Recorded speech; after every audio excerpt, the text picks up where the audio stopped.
नमस्कार दोस्तों, स्वागत है आप सभी का हमारे चैनल शेयर मार्केट में। मैं हूं आपका दोस्त नवी और यहां पर बात करेंगे बजाज हिंदुस्तानी शुगर के बारे में। 13% की तेज़ी है दोस्तों। मैं बेट के साथ कह सकता हूं, आप मेरे चैनल पे पिछले 5-6 मंथ या फिर पिछले 1 साल से बजाज हिंदुस्तान की कोई भी वीडियो उठा कर देखिए और मैंने हमेशा एक वीडियो में एक चीज़ बोली है कि इसमें इन्वेस्ट कीजिए, ये आपको अच्छे रिटर्न देगा, इससे इन्वेस्ट कीजिए, ये अच्छे रिटर्न देगा।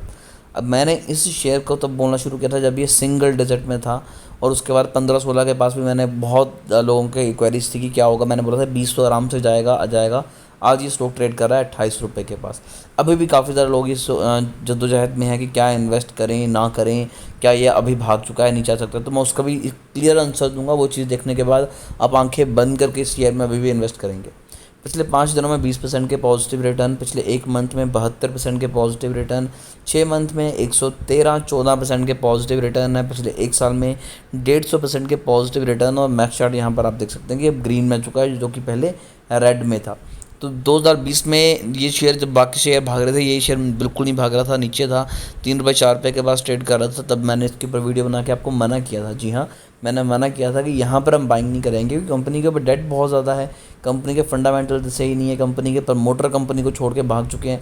हर चीज़ मैंने क्लियर की थी कि ये वजह हैं जिसकी वजह से हम इन्वेस्टमेंट नहीं करेंगे। लेकिन फिर भी मैंने कहा था कि हाँ, लेकिन जैसे बाकी शुगर स्टॉक्स में इथेनॉल की वजह से तेज़ी आई है, तो कभी ना कहीं इसमें भी तेज़ी आ सकती है, तो हल्का फुल्का इन्वेस्टमेंट हम कर सकते हैं। फिर 1 साल 1.5 साल पहले क्या होता है कि कंपनी यहाँ पर एक अनाउंसमेंट करती है कि हम अपना डेट क्लियर करेंगे। शेयर ने भागा। मैंने तब भी कहा था कि हाँ, अब यहाँ पर इन्वेस्टमेंट कर सकते हैं, क्योंकि इतनी बड़ी कंपनी जब ये चीज़ बोल रही है तो वो कुछ ना कुछ सोच के ही बोल रही है।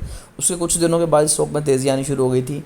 तब भी मैंने वीडियो बना के कहा था कि बाइंग कर सकते हैं, बाइंग कीजिए। उसके बाद इन्होंने जब अपने फार्मर्स को पैसा दिया, जिनसे इन्होंने रॉ मटेरियल यानी कि शुगर केन लिया था, उन्हें पैसे क्लियर किए, पुरानी पेमेंट देने के बाद एडवांस भी दिया। तब मैंने बोला था कि इसमें जितना आपको चाहिए पैसा लगा सकते हैं, बहुत ज़बरदस्त रिटर्न ये आने वाले 1-1.5 साल में देगा।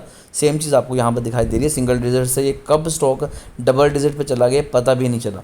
अब अगर और शेयर्स की बात करें तो यहाँ पर बहुत चीज़ें हैं। अब पहले बताते हैं कि अभी भी 28 रुपये के ऊपर भी मैं बाइंग करने की बात क्यों कह रहा हूँ इसको।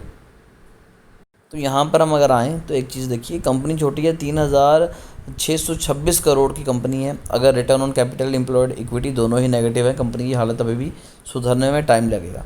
लेकिन बुक वैल्यू 35 रुपये के अराउंड, स्टॉक अभी भी ट्रेड कर रहा है 28 रुपये के पास। हमेशा ये चीज़ें मैंने कंसीडर किया है कि इन चीज़ों की वजह से हम इन्वेस्टमेंट कर सकते हैं। अब कंपनी के डेट की बात करते हैं तो कंपनी के ऊपर कर्जा कितना है, 4,292 करोड़, जबकि रिजर्व में कंपनी के पास पड़े हुए हैं 4,300 करोड़। तो ये भी एक चीज़ हमेशा मैटर करती है। और दूसरी चीज़, इन्वेस्टर्स, कंपनी के इन्वेस्टर्स पे हमेशा नज़र रखिए। प्रमोटर ने चुपके चुपके अपनी होल्डिंग 15% से बढ़ाकर 25% कर ली। क्यों? क्योंकि प्रमोटर को पता कि भाई साहब यहाँ पर कुछ बड़ी गेम हो रही है, हम अब जंप मारेंगे। तो प्रमोटर ने इस चीज़ को फ़ायदा उठा के एकदम से 15% से होल्डिंग अपनी 30% कर ली। उसके बाद बात करते हैं एफ की। 0.95% की होल्डिंग थी, जो कि अब बढ़कर 1.60% हो चुकी है। डीआई ने यहाँ पर एक गलती की कि उन्होंने अपनी होल्डिंग कम की है। इसके बावजूद अगर बात करें पब्लिक की, तो पब्लिक ने भी अपनी होल्डिंग लगातार बढ़ाई है। तो इन चीज़ों को भी मैंने हमेशा कंसीडर करके बताया कि ये चीज़ें हैं। अगर प्रॉफिट एंड लॉस की बात करें तब भी कंपनी प्रॉफिट में आ रही है। कंपनी रेवेन्यू के साथ साथ सेल्स भी इंक्रीज़ कर रही है। ओवरऑल देखें तो कंपनी लॉस में है। यहाँ पर मैं आपको दिखाता हूँ, अगर हम ओवरऑल देखेंगे तो अभी भी कंपनी में बहुत चीज़ें ख़राब हैं।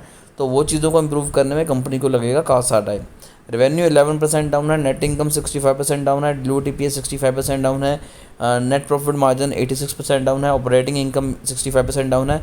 अब अगर मैं इसे कंपेयर करूँ पिछले रिजल्ट से, तो यहाँ पर ट्रिपल डिजिट का फ़र्क था। कंपनी ट्रिपल डिजिट में लॉस में थी, कंपनी ने अपना लॉस रिकवर किया है। कंपनी का लॉस नैरो हुआ है, जो कि आने वाले टाइम में आपको पॉजिटिव जाता हुआ भी नज़र आ सकता है। अब बात करते हैं यहाँ पर मोदी जी की और अमित शाह की। तो उन्होंने यहाँ पर डायरेक्ट नहीं पर इनडायरेक्ट काफ़ी बार शेयर की बात की है, क्योंकि इथेनॉल।